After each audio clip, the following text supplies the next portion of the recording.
எனக்கு பிரியமானவர்களே, நமக்கு விரோதமாக எத்தனையோ விதங்களில் தீங்கு நெருங்கி வருகிறது. ஆனால் கர்த்தர் என்ன சொல்லுகிறார்? உன்னை என் கண்மணியை போல பாதுகாத்து அந்த தீங்கிலிருந்து நான் உன்னை விலக்கி காப்பேன்.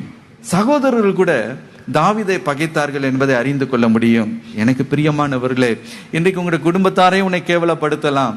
உன்னுடைய தாய் தகப்பன் ஒருவேளை உன்னை மதிக்காமல் போகலாம், உன்னை ஒரு பொருட்டாக எண்ணாமல் போகலாம். உன்னுடைய உற்றார் உறவினர்கள் மத்தியில உன்னை தள்ளி வைத்திருக்கலாம், உன்னுடைய குடும்பத்தை சிறுமைப்படுத்தலாம். இன்றைக்கு எப்படிப்பட்ட வேதனையின் பாதையில் நீ சென்றாலும் தாவீதை போல இன்றைக்கு நீங்க ஜெபிங்க.